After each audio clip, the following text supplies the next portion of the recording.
Ce jour-là, devant l'école, j'ai compris que mon propre fils voulait m'effacer de sa vie. Je m'appelle Marie-Claire de la Roche, j'ai 76 ans, et voici l'histoire que j'ai gardée pour moi bien trop longtemps. C'était un jeudi après-midi de septembre. Le ciel était doux, presque pâle, comme ces fins d'été qui sentent encore la rentrée des classes. J'étais venue chercher mon petit-fils Julien à l'école, comme je le faisais chaque jeudi depuis 4 ans. C'était notre rituel. Lui et moi. Son cartable trop lourd, ma main dans la sienne, et ce sourire qu'il gardait rien que pour moi. Mais ce jeudi-là, tout a basculé. Je l'ai vu sortir du portail. Il n'a pas couru vers moi comme d'habitude. Il marchait lentement, la tête baissée. Quand il s'est approché, j'ai vu ses yeux rouges. Mon cœur s'est serré. « Julien, qu'est-ce qui se passe, mon chéri ?» Il s'est jeté dans mes bras. Ses petites mains ont agrippé mon manteau. Il pleurait. Pas un chagrin d'enfant. Quelque chose de plus profond, de plus noir. « Vovo, je vais avoir tellement de peine sans toi. » J'ai souri. J'ai caressé ses cheveux. « Mais je ne vais nulle part, mon amour. Je suis là. » Il a relevé la tête. Ses larmes coulaient encore. Il a murmuré d'une voix cassée. « Papa a dit que tu allais aller vivre avec les vieux, que tu ne pouvais plus rester toute seule. » Mon sang s'est glacé. Les vieux, un asile, mon fils, mon propre fils, Olivier. J'ai compris en une seconde. Tout s'est éclairé. Les appels qu'il ne retournait plus, les visites qu'il annulait, ce regard froid qu'il posait sur moi depuis des mois, comme si j'étais devenue un poids, une gêne. Julien pleurait toujours. « C'est vrai, mamie. Tu vas partir ?» J'ai serré ses mains dans les miennes. J'ai souri. Un sourire qui cachait une tempête. « Non, mon cœur, je ne pars pas. Pas comme ça. » Mais au fond de moi, je savais déjà. Mon fils venait de décider de mon avenir, sans me demander, sans même me regarder dans les yeux. Il pensait que j'étais fragile. Il pensait que j'allais accepter en silence. Il pensait que j'étais une vieille femme fatiguée, prête à disparaître. Mais il ne savait pas avec qui il était en train de jouer. Dans ma poche, mes doigts ont effleuré la petite broche en argent que je portais toujours. Un cadeau de ma mère. Elle me l'avait donné le jour de mon mariage, il y a 54 ans. Marie-Claire, m'avait-elle dit, une femme ne doit jamais oublier qui elle est, même quand le monde essaie de lui faire croire qu'elle n'est plus rien. Ce jour-là, devant cette école, avec mon petit-fils en larmes dans mes bras, j'ai compris que ma mère avait raison, et que j'allais me battre. Parfois, on fait confiance à ceux qui ne la méritent pas. Et vous ? Avez-vous déjà été trahi par quelqu'un de votre propre famille? Racontez-moi votre histoire dans les commentaires, j'aimerais vous lire. Avant que tout bascule, j'avais une vie, une maison, un fils, et je croyais encore que l'amour d'une mère suffisait. Il fut un temps où Olivier était différent.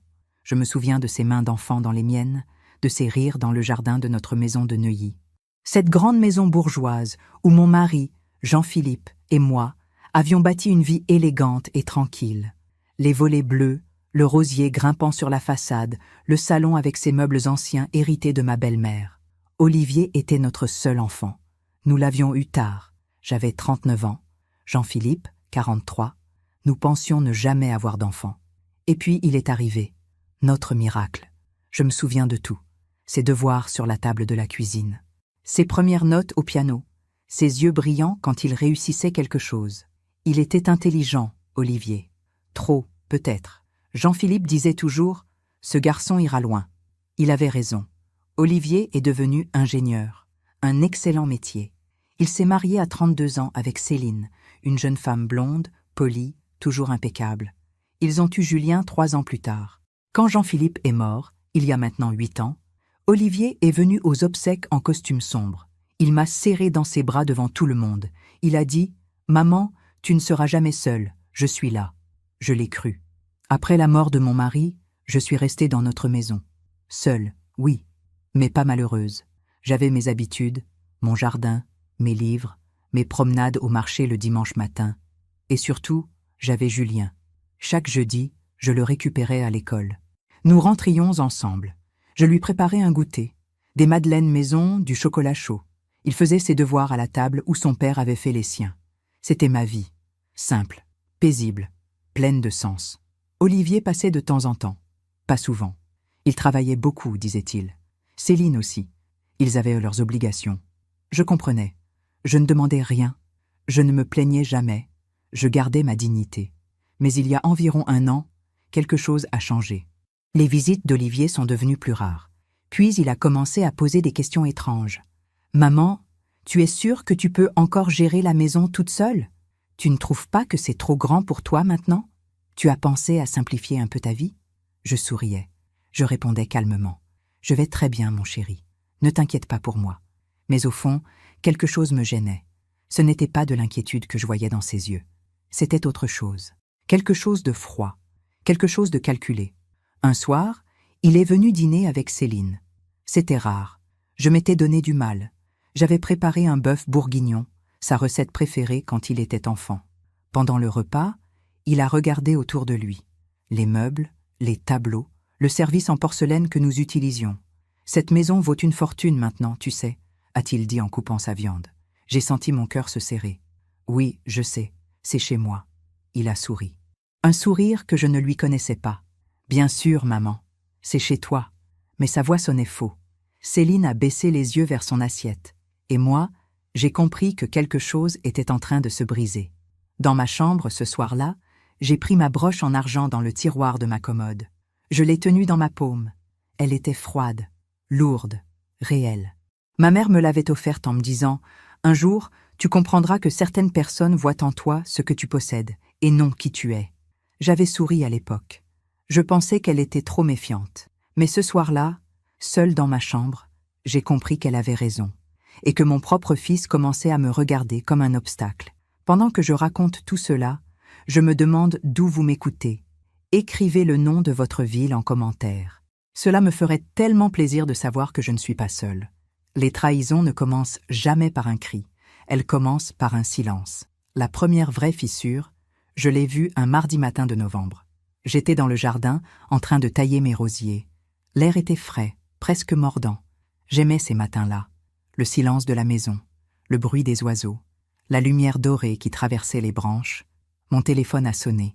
C'était Olivier. « Maman, j'ai besoin que tu signes quelques papiers. » « Des papiers? Quels papiers? » « Rien de grave, juste des documents administratifs, pour simplifier la gestion de tes comptes. Tu sais, au cas où... » Il n'a pas fini sa phrase. Au cas où quoi? Au cas où je devenais incapable? Au cas où je mourrais? J'ai senti une gêne dans sa voix, quelque chose qu'il ne disait pas. Je passerai ce week-end avec mon notaire. Tu n'auras qu'à signer. C'est pour ton bien, maman. Pour mon bien. Ces 3 mots résonnent encore dans ma tête. Le samedi suivant, Olivier est arrivé avec un homme en costume gris. Maître Dubois. Un notaire que je ne connaissais pas. Olivier ne m'avait jamais parlé de lui. Ils se sont installés dans le salon. J'ai servi du thé. Ils ont posé des documents sur la table basse. « Madame de la Roche, » a dit le notaire avec un sourire professionnel, « votre fils souhaite mettre en place une procuration. C'est une mesure de précaution, très courante à votre âge. À mon âge, 76 ans, comme si j'étais déjà perdu, comme si j'avais déjà un pied dans la tombe. Une procuration pourquoi ? Ai-je demandé calmement. Olivier a pris la parole. Pour que je puisse t'aider, maman. Gérer tes factures, tes comptes en banque. Tu n'as plus besoin de t'occuper de tout ça. Je m'en charge. J'ai regardé les papiers, des mots compliqués, des termes juridiques, des signatures à apposer partout. Et si je refuse? Le silence a été terrible. Olivier a froncé les sourcils. Pourquoi refuserais-tu? Je suis ton fils. Je veux juste t'aider. Mais dans ses yeux, j'ai vu autre chose. De l'impatience, de l'agacement, et peut-être même du mépris. J'ai pris ma tasse de thé, je l'ai portée à mes lèvres, j'ai bu lentement, puis j'ai dit, d'une voix douce mais ferme, « J'ai toute ma tête, Olivier. Je gère mes affaires depuis 50 ans. Je n'ai besoin de personne pour signer à ma place. » Le notaire a toussé. Olivier a serré les mâchoires. « Maman, tu es têtue. Tu ne te rends pas compte. Un jour, tu ne pourras plus. Et là, ce sera trop tard. Ce jour-là n'est pas aujourd'hui. » Il s'est levé. Il a rangé les papiers dans sa mallette. Il était furieux. Je le voyais à sa façon de bouger. Sèche, brutale. Très bien, comme tu veux. Mais ne viens pas te plaindre si tu te retrouves dans des ennuis. Puis il est parti, sans me regarder, sans m'embrasser. Le notaire l'a suivi, gêné. Je suis restée seule dans le salon. Les tasses étaient encore sur la table. Le silence était lourd.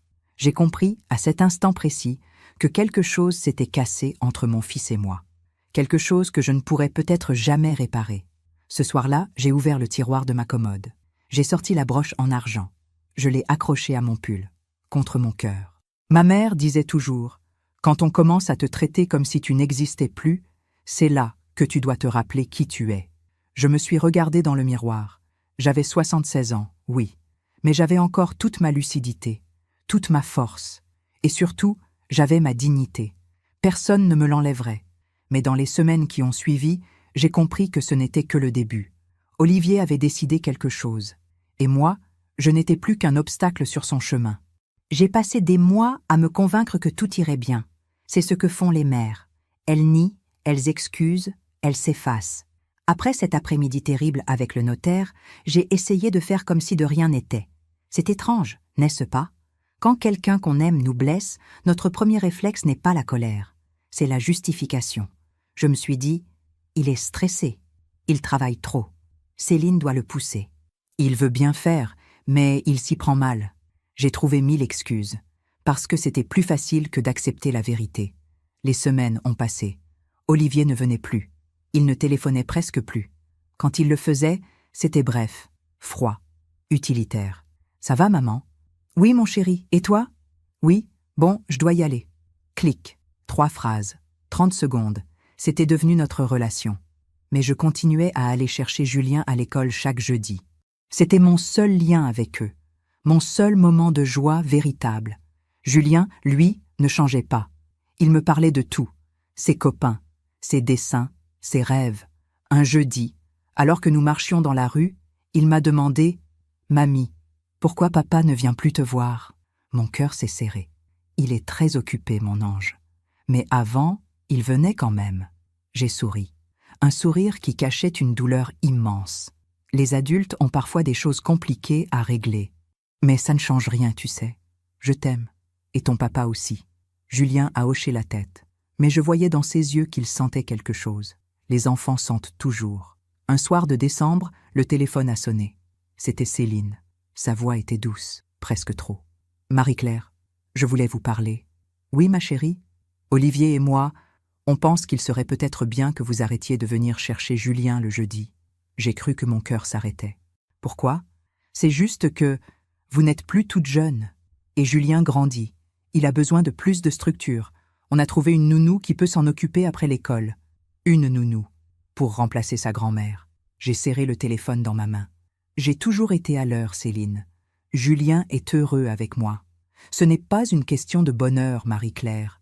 C'est une question de sécurité. Sécurité. Comme si j'étais dangereuse. Comme si j'étais devenue un risque. J'ai voulu protester. J'ai voulu crier. J'ai voulu dire « C'est mon petit-fils, j'ai le droit de le voir ». Mais je ne l'ai pas fait. J'ai dit, d'une voix calme « Très bien, si c'est ce que vous pensez être mieux pour Julien.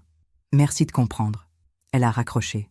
Et moi, je suis restée là, debout dans ma cuisine, le téléphone à la main, vidé, brisé.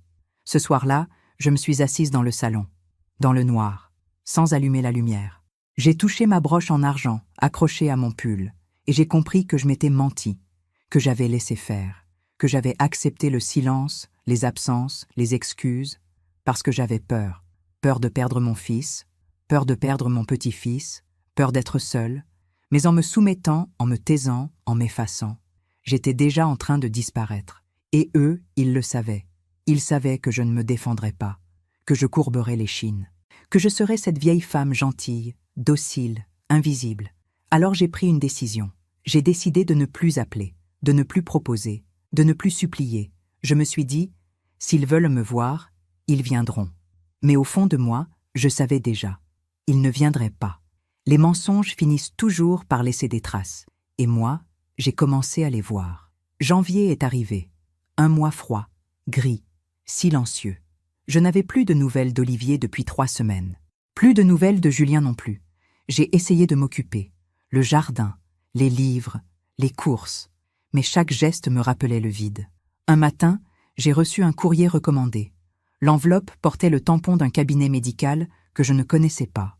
Je l'ai ouverte. C'était un compte-rendu de consultation psychiatrique. À mon nom. J'ai relu 3 fois. Madame Marie-Claire de la Roche présente des signes de déclin cognitif léger. Désorientation temporelle. Trouble de la mémoire immédiate. Une réévaluation dans 3 mois est recommandée. Mon sang s'est glacé. Je n'avais jamais consulté ce médecin. Je n'avais jamais mis les pieds dans ce cabinet. Ce rapport était un faux. J'ai téléphoné immédiatement au cabinet. Une secrétaire m'a répondu. « Bonjour, je suis Marie-Claire de la Roche. J'ai reçu un compte-rendu médical signé par votre docteur, mais je ne suis jamais venue chez vous. » Silence. Puis elle a dit, gênée, « Un instant, s'il vous plaît. » J'ai attendu. Longtemps. Puis une voix d'homme. Sèche. « Madame de la Roche, je suis le docteur Lemoine. Votre fils nous a contactés il y a 2 mois. Il nous a expliqué que vous refusiez de consulter, mais que votre état nécessitait une évaluation. Nous avons rédigé ce rapport sur la base des informations qu'il nous a fournies. Sur la base de... quoi? De ses observations. En tant que proche aidant. Proche aidant. Olivier. Mon fils avait menti à un médecin. Il avait fait rédiger un faux diagnostic pour me faire passer pour une vieille femme sénile. J'ai raccroché. Mes mains tremblaient. Pas de peur, de rage. Le lendemain, j'ai fouillé mes papiers, mes relevés bancaires, mes factures, et j'ai découvert quelque chose d'autre. 3 virements, signés de mon compte, vers un compte que je ne connaissais pas. 1 000 €, 1 500 €, 2 000 €, 4 500 € au total. Je n'avais jamais signé ces virements. Je n'avais jamais autorisé ces transferts. Mais la signature sur les documents était la mienne. Ou presque. Une imitation. Maladroite, mais suffisante pour tromper une banque peu vigilante. J'ai appelé ma banque. Madame de la Roche, ces virements ont été effectués en ligne, avec vos identifiants. Je n'utilise jamais la banque en ligne. Pourtant, quelqu'un l'a fait à votre place. Quelqu'un. Olivier. Il avait mes codes. Je les lui avais donnés il y a 2 ans, quand j'avais eu une grippe sévère et que je ne pouvais pas me déplacer. Il m'avait aidé à payer quelques factures. Je lui avais fait confiance. Et il avait tout gardé. Ce soir-là, je me suis assise à la table de la cuisine. J'ai posé devant moi le faux rapport médical, les relevés bancaires, les copies des virements frauduleux. Et j'ai compris. Ce n'était pas de la négligence. Ce n'était pas de l'impatience. C'était un plan. Olivier voulait me faire passer pour folle, me voler mon argent, prendre le contrôle de ma maison et m'enfermer quelque part où je ne pourrais plus protester. J'ai touché ma broche en argent. Elle était froide contre ma peau. Ma mère m'avait dit un jour, « Le jour où tu découvriras que quelqu'un te ment, ne pleure pas, observe, rassemble et attends le bon moment. » Ce soir-là, j'ai décidé de ne rien dire, de ne pas confronter Olivier. Pas encore, parce que maintenant, je savais. Et celui qui sait a déjà gagné la moitié de la bataille. Je me demande encore si j'aurais dû agir plus tôt. Mais parfois, il faut laisser les gens se dévoiler complètement. Et vous? Auriez-vous attendu ou auriez-vous agi tout de suite? Il y a un moment où le doute disparaît, où la vérité vous frappe comme une gifle, et où vous comprenez que vous avez été aveugle. Février est arrivé avec la pluie. Depuis ma découverte, je n'avais pas appelé Olivier. Je n'avais rien dit. J'observais. J'attendais. Et lui, il a fini par revenir. Un samedi après-midi, il a sonné à la porte. J'ai ouvert. Il était là, avec Céline. Tous les deux souriants, presque trop. « Bonjour, maman. On passait dans le quartier. On s'est dit qu'on allait prendre de tes nouvelles. » J'ai souri. Un sourire que j'avais appris à perfectionner. « Entrez, mes chéris. » Nous nous sommes installés au salon. J'ai servi du thé. Comme avant. Comme si rien n'avait changé. Olivier regardait autour de lui. Les meubles. Les tableaux. Le tapis persan. « Tu sais, maman, cette maison est vraiment trop grande pour toi. » Je me débrouille très bien. « Oui, mais... » Il a échangé un regard avec Céline. « On a réfléchi. Il existe des résidences très bien. Avec du personnel médical, des animations, tu ne serais plus seule. Des résidences. » Il ne disait pas le mot, mais je l'entendais. Asile. J'ai posé ma tasse. « Olivier, j'ai 76 ans. Je ne suis pas malade. Je n'ai pas besoin d'être surveillée. » Il a soupiré, comme si j'étais une enfant têtue. « Justement, maman, tu refuses de voir la réalité. Le docteur Lemoine nous a envoyé son rapport. » Ah, donc c'était ça. Il venait me confronter avec son propre mensonge. Quel rapport? Celui qui indique que tu as des troubles cognitifs, des pertes de mémoire. Je n'ai jamais consulté ce médecin. Parce que tu refuses d'admettre que tu as besoin d'aide. Sa voix montait. Il perdait patience. Céline a posé une main sur son bras. « Olivier, calme-toi. » Mais lui, il continuait. « Tu oublies des choses. Tu te mélanges dans les dates. Tu as même fait des virements bizarres sur ton compte. Mes virements, ceux qu'il avait faits lui-même, il était en train de me les reprocher. J'ai senti quelque chose se briser en moi. Pas de la tristesse, de la clarté, une clarté terrible. Mon fils n'était pas inquiet. Mon fils n'était pas protecteur. Mon fils était en train de construire un dossier contre moi. Un dossier pour prouver que j'étais incapable, pour prendre le contrôle de mes biens, pour m'enfermer et se débarrasser de moi. J'ai pris une grande inspiration. Olivier, regarde-moi. Il s'est tu. Je vais très bien. Je n'ai aucun trouble. Je gère ma vie, ma maison, mon argent. Maman, tu es dans le déni. Non. Toi, tu es dans le mensonge. Le silence est tombé. Céline a baissé les yeux. Olivier m'a fixé, froidement. Qu'est-ce que tu insinues? Rien. Je dis juste que je ne signerai rien, que je ne quitterai pas ma maison, et que si tu veux m'en faire sortir, il faudra passer par la justice. Il s'est levé. Brutal. Très bien. Puisque c'est comme ça, on verra ce qu'en dit un juge. Parce que moi, en tant que fils, j'ai le devoir de te protéger, même contre toi-même. Il est parti. Céline l'a suivi sans un mot. La porte a claqué. Je suis restée seule, dans le silence. Mon cœur battait fort, mais pas de peur, de lucidité. Je venais de comprendre l'étendue de sa trahison. Il n'allait pas s'arrêter. Il allait poursuivre, mentir devant un juge, présenter son faux rapport médical, manipuler les faits et me faire enfermer. Ce soir-là, j'ai ouvert mon ordinateur. J'ai tapé « Comment prouver sa capacité mentale ? Comment se protéger d'une mise sous tutelle abusive ? Avocat droit des personnes âgées, Paris. » J'ai lu pendant des heures et j'ai compris une chose. Si je ne me défendais pas maintenant, j'allais tout perdre. Ma liberté, ma maison, ma dignité. Alors j'ai pris ma broche en argent. Je l'ai serrée dans ma main et j'ai murmuré, comme une promesse. Il a cru que j'étais faible, mais il ne sait pas encore ce qu'une mère peut faire quand on touche à ce qu'elle a de plus sacré, sa propre vie. Il y a des batailles qu'on ne peut pas gagner, mais il y a des défaites qui préparent la victoire. 3 semaines après cette confrontation, j'ai reçu une convocation. Tribunal de grande instance de Nanterre. Olivier avait déposé une requête en mise sous tutelle. Il demandait à être nommé tuteur légal de sa mère en raison de son état de santé mentale défaillant et de son incapacité à gérer ses affaires. Mon propre fils m'assignait en justice pour me déclarer incapable. J'ai contacté un avocat, Maître Roussel, une femme dans la cinquantaine, au regard vif et direct. Elle a lu le dossier d'Olivier, le faux rapport du docteur Lemoine, les relevés bancaires avec les virements suspects, les témoignages de voisins inquiets que je ne connaissais même pas. Tout était là. Un dossier monté, construit, cohérent en apparence. « Madame de la Roche, » a dit Maître Roussel, « je dois être honnête avec vous. Ce dossier est solide. Votre fils a bien préparé son coup. Mais c'est faux. Tout est faux. Je vous crois. Mais devant un juge, ce qui compte, ce sont les preuves. Et lui, il en a. Et moi, elle m'a regardé avec une forme de compassion douloureuse. Vous avez votre parole. Malheureusement, dans ce genre d'affaires, ce n'est pas toujours suffisant. L'audience a eu lieu un mardi matin de mars. J'ai mis mon plus beau tailleur, bleu marine, élégant. Je voulais avoir l'air digne. Olivier était déjà là, avec Céline et son propre avocat, un homme en costume sombre, au visage froid. Quand je suis entrée dans la salle, Olivier ne m'a pas regardée, pas un seul regard, comme si j'étais déjà morte. Le juge était une femme d'une 60aine d'années. Cheveux gris, lunettes fines, visage sévère. Elle a lu le dossier, puis elle m'a posé des questions. « Madame de la Roche, savez-vous quel jour nous sommes ? Mardi 12 mars 2025. Qui est le président de la République ? Emmanuel Macron. Pouvez-vous me dire combien font 7 fois 8 ? 56. Chaque réponse était claire, précise. Je voyais bien que le juge était surprise. Puis, l'avocat d'Olivier a pris la parole. « Madame la juge, Madame de la Roche peut sembler lucide en apparence, mais les troubles cognitifs sont souvent intermittents. Le rapport médical du docteur Lemoine atteste d'une désorientation temporelle et de troubles de la mémoire.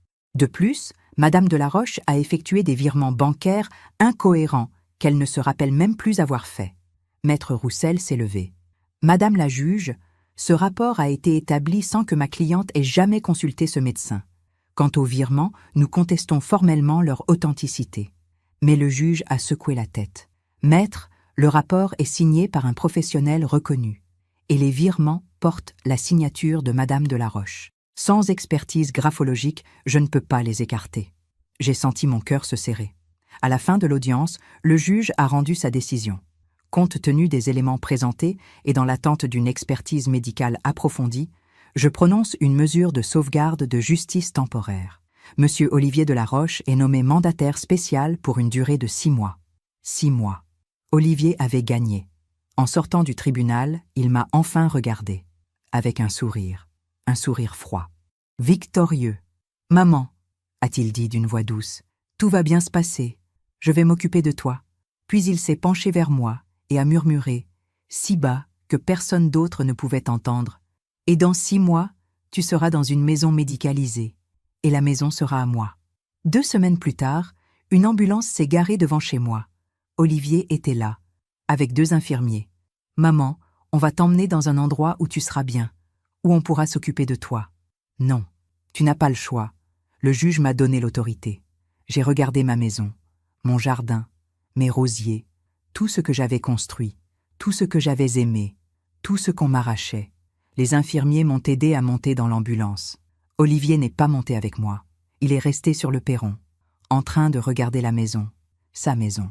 Quand les portes de l'ambulance se sont refermées, j'ai touché ma broche en argent. Elle était toujours là, contre mon cœur. Et j'ai pensé à une chose que ma mère m'avait dite bien des années plus tôt.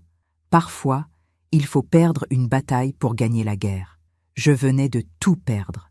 Mais au fond de moi, une petite flamme brûlait encore, parce que ce qu'Olivier ne savait pas, c'est que j'avais déjà commencé à me battre. On croit qu'une femme de 76 ans est fragile, mais ce qu'on oublie, c'est qu'elle a déjà survécu à 76 années de bataille. La résidence Les Marronniers. C'était le nom de l'endroit où Olivier m'avait enfermé. Un établissement privé à Rueil-Malmaison, propre, silencieux, aseptisé, des couloirs blancs, des chambres numérotées, des vieilles femmes en fauteuil roulant qui regardaient en le vide. Ma chambre était au 2e étage, petite, une fenêtre qui donnait sur un parking, un lit médicalisé, une armoire, une chaise. Rien qui m'appartenait vraiment. Le premier soir, je me suis assise sur le bord du lit. J'ai touché ma broche en argent que j'avais réussi à garder avec moi, et je me suis dit « Non, pas comme ça ». Parce que ce qu'Olivier ne savait pas, c'est que 3 jours avant l'audience au tribunal, j'avais fait quelque chose de discret, de silencieux, mais de décisif. J'avais appelé un ami de mon défunt mari, Monsieur Garnier, un homme de confiance, ancien ingénieur en informatique, qui m'avait toujours traité avec respect. « Monsieur Garnier, lui avais-je dit au téléphone, j'ai besoin de votre aide. Mon fils essaie de me faire passer pour folle. Je sais qu'il va essayer de m'enfermer, et je dois me protéger. Que puis-je faire, Marie-Claire? Installer des caméras dans ma maison, partout, salon, cuisine, entrée, discrète, invisible, et reliez-les à un serveur en ligne auquel vous seul aurez accès. » Il y a eu un silence, puis il a dit « Je m'en occupe ». 2 jours plus tard, Monsieur Garnier était venu chez moi avec son matériel, de petites caméras, pas plus grosses qu'un bouton. Il les avait installées derrière des cadres, dans des plantes, sur des étagères. « Personne ne les verra », m'avait-il assuré. « Elles enregistrent en continu, et tout est sauvegardé automatiquement. Merci. Marie-Claire, vous êtes sûre que votre fils va faire quelque chose de répréhensible ?» J'avais souri tristement. J'en suis certaine. Et j'avais eu raison. Parce que dès le lendemain de mon internement, Olivier était retourné dans ma maison, avec Céline, et les caméras avaient tout enregistré. Depuis ma chambre à la résidence Les Marronniers, j'avais accès à un ordinateur portable, un vieil appareil que j'avais emporté avec moi. Le personnel pensait que je l'utilisais pour regarder des photos de famille. En réalité, je me connectais au serveur de Monsieur Garnier, et je regardais les vidéos. Tout. Vidéo du 15 mars. 17 heures. Olivier entre dans le salon. Il ouvre les tiroirs, fouille mes papiers, prend des documents. Céline est avec lui. « Tu es sûre qu'elle ne peut pas revenir ?» demande-t-elle. « Certaine. Elle est sous sauvegarde de justice. Et dans 6 mois, elle sera sous tutelle complète. La maison sera à nous. Et l'argent ? J'ai déjà viré 50 000 € sur notre compte. Personne ne s'en rendra compte. 50 000 €. Mon argent. Volé. Vidéo du 20 mars. 14 heures. Olivier est au téléphone. « Oui, maître. Ma mère va très mal. Elle ne reconnaît plus personne. Je pense qu'il faut accélérer la procédure de tutelle. Des mensonges. Encore et toujours. Vidéo du 23 mars, 19 h. Olivier et Céline sont dans la cuisine. Céline ouvre une bouteille de vin, il trinque. « À la nouvelle vie », dit Olivier en souriant. « Tu crois qu'elle va comprendre un jour ?» demande Céline. « Elle est vieille, elle finira par oublier. Et de toute façon, qui la croirait ?» J'ai regardé ces vidéos. Encore et encore. Chaque mot, chaque geste, chaque preuve. Et j'ai compris que j'avais entre les mains ce qu'il me fallait. La vérité. Le lendemain, j'ai appelé Maître Roussel, mon avocate. « Maître, j'ai des preuves, des enregistrements vidéo, tout ce qu'il faut pour prouver que mon fils m'a manipulé, volé et enfermé sous de faux prétextes. » Il y a eu un silence. Puis elle a dit, d'une voix grave, « Marie-Claire, si ces vidéos sont authentiques, nous pouvons tout renverser. Elles le sont. Alors envoyez-les-moi, immédiatement. » Ce soir-là, assise dans ma petite chambre, j'ai envoyé les fichiers vidéo à Maître Roussel. Puis j'ai touché ma broche en argent. Et j'ai murmuré, « Il pensait que j'étais faible, que j'allais disparaître sans bruit. » Mais il a oublié une chose. On ne sous-estime jamais une mère qui a décidé de se battre. La justice ne vient pas toujours des tribunaux. Parfois, elle vient de la vérité qui éclate au grand jour. 3 jours après avoir envoyé les vidéos à Maître Roussel, tout a basculé. Elle m'a appelé. Sa voix tremblait d'excitation. « Marie-Claire, j'ai visionné l'intégralité des enregistrements. C'est édifiant, accablant. Nous avons tout ce qu'il faut. Vol, abus de confiance, faux témoignages, tentative d'escroquerie aggravée. Je dépose une plainte pénale aujourd'hui même. Et je demande la levée immédiate de la mesure de sauvegarde de justice. » Mon cœur battait fort. « Vous pensez que ça va marcher ? Marie-Claire, avec ce que vous avez, ce n'est plus une question de savoir si ça va marcher. C'est une question de combien de temps votre fils va passer devant un juge pénal. » Le surlendemain, j'ai reçu une visite. 2 policiers en civil, brigade financière. Ils se sont présentés poliment. Ils avaient reçu les vidéos de Maître Roussel. Ils voulaient m'entendre. Nous nous sommes installés dans une petite salle de la résidence. Une infirmière était présente pour attester de ma lucidité. Les policiers ont posé leurs questions. Calmement, méticuleusement. « Madame Delaroche, pouvez-vous nous expliquer comment vous avez eu l'idée d'installer ces caméras ?» J'ai compris que mon fils mentait, qu'il préparait quelque chose contre moi. Je voulais juste me protéger. « Vous étiez consciente que ces enregistrements pourraient être utilisés comme preuve ?» Je l'espérais, parce que je savais que sans preuve, personne ne me croirait. L'un des policiers a hoché la tête. « Madame, ce que vous avez fait, c'est courageux et légal. Ces vidéos ont été enregistrées dans votre propre domicile. Elles sont parfaitement recevables. » Il a refermé son carnet. « Votre fils va être convoqué dans les prochains jours. » 4 jours plus tard, Olivier a été placé en garde à vue. Je l'ai appris par Maître Roussel. Ils l'ont arrêté ce matin à son bureau, devant ses collègues. Il nie tout, évidemment. Mais les vidéos parlent d'elles-mêmes. Et moi ? Vous ? Le juge des tutelles a levé la mesure de sauvegarde. Vous êtes libre, Marie-Claire. Vous pouvez rentrer chez vous dès aujourd'hui. J'ai fermé les yeux. J'ai senti les larmes monter. Pas de tristesse, de soulagement. Le lendemain matin, M. Garnier est venu me chercher à la résidence. Il m'a ramené chez moi, ma maison. Quand j'ai ouvert la porte, j'ai senti l'odeur familière, le bois, les vieux tapis, les roses séchées dans le vase du salon. Tout était exactement comme je l'avais laissé, sauf qu'Olivier n'y était plus, et qu'il n'y reviendrait jamais. Les semaines qui ont suivi ont été étranges. Olivier a été mis en examen. Vol, abus de faiblesse, faux et usage de faux, tentative d'extorsion. Les charges étaient lourdes. Son avocat a tenté de négocier, de minimiser, d'expliquer que c'était un malentendu familial. Mais les vidéos étaient là, irréfutables. Puis, un jour, l'affaire a fuité dans la presse. Un journaliste du Parisien a écrit un article. Neuilly. Un fils internait sa mère pour s'emparer de ses biens. Elle le confond grâce à des caméras cachées. L'article a fait le tour des réseaux sociaux. Des centaines de commentaires, des milliers de partages. Quelle horreur! Bravo à cette dame courageuse. Il mérite la prison. Et moi, assise dans mon salon, je lisais ces mots avec une émotion que je n'arrivais pas à nommer. Pas de la joie, pas de la colère, quelque chose de plus profond, une forme de paix. Olivier a perdu son travail. L'entreprise où il était ingénieur l'a licencié pour atteinte à l'image de la société. Céline a demandé le divorce.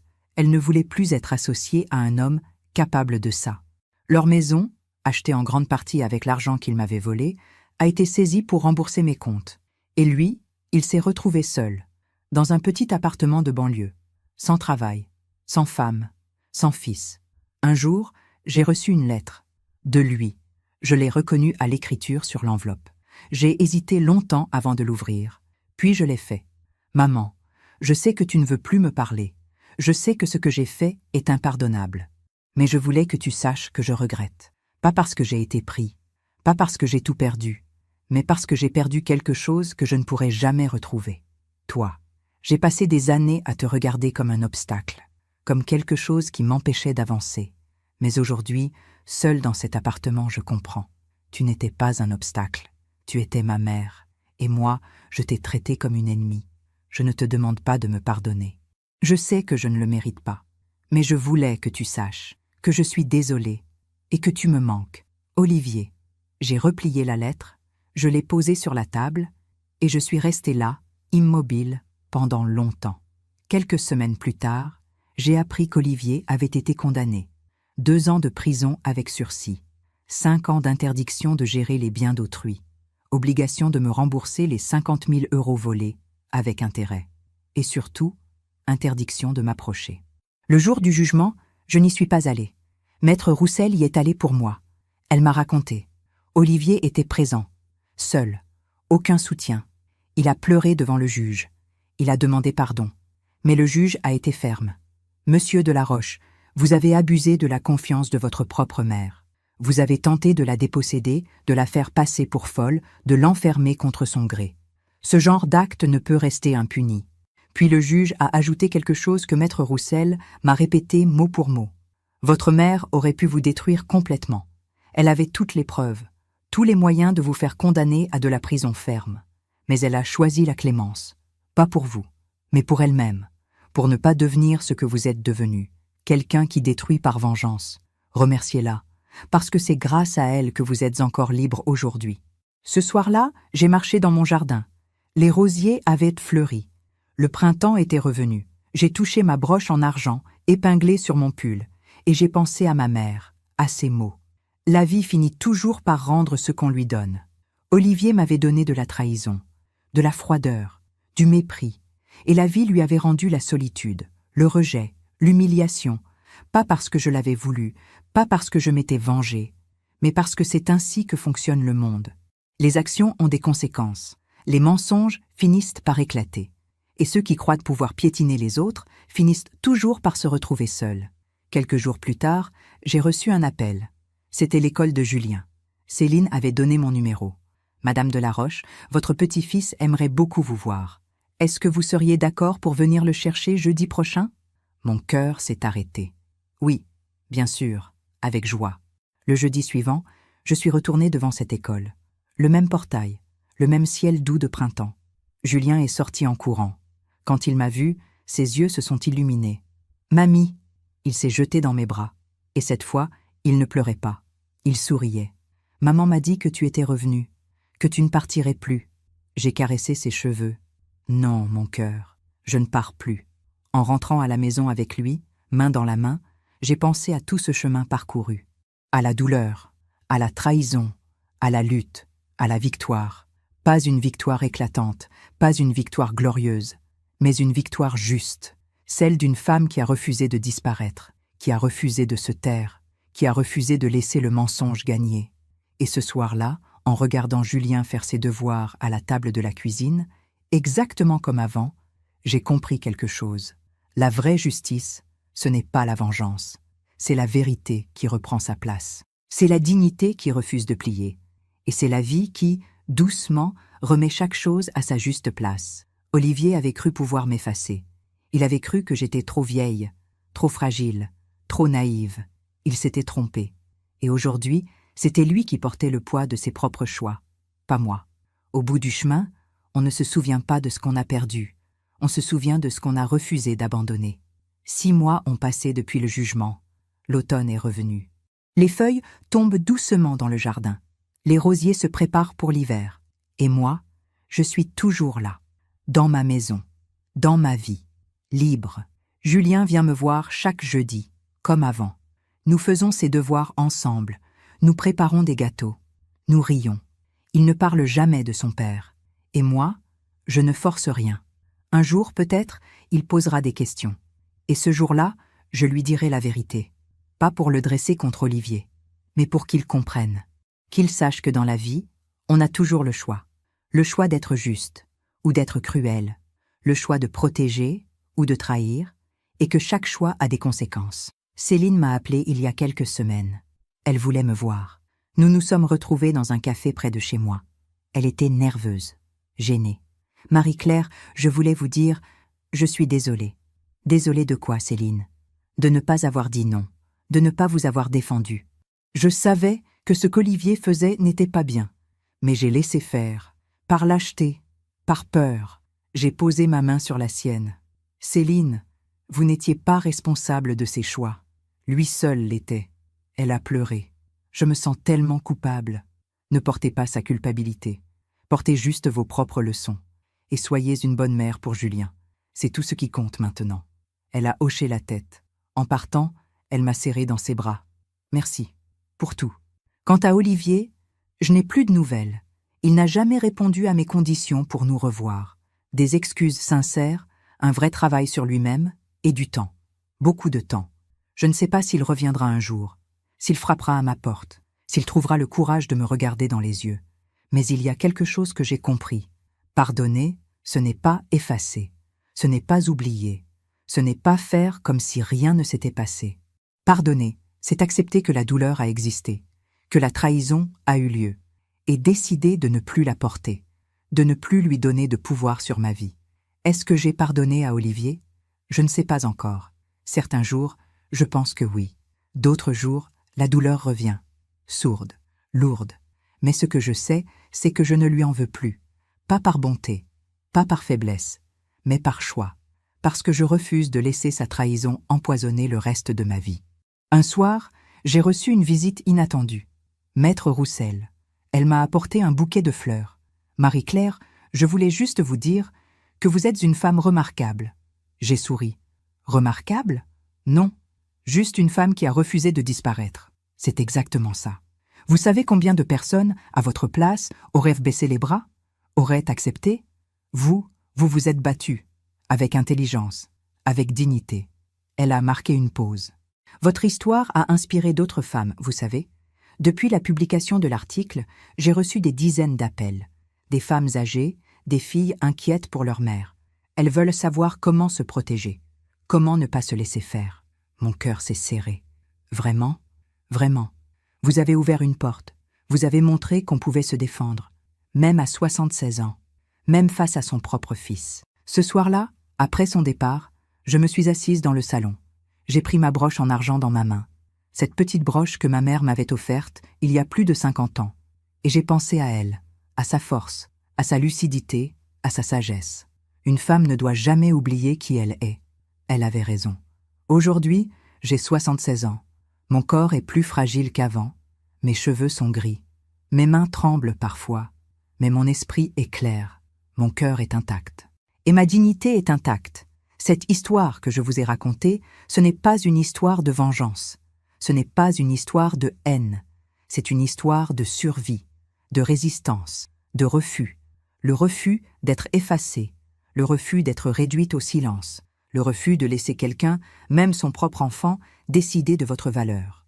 Parfois, on me demande « Marie-Claire, est-ce que vous regrettez d'avoir installé ces caméras, d'avoir porté plainte contre votre fils ?» Et je réponds toujours la même chose. Non, parce que ce n'était pas contre lui. C'était pour moi, pour ma liberté, pour ma dignité, pour ma vie.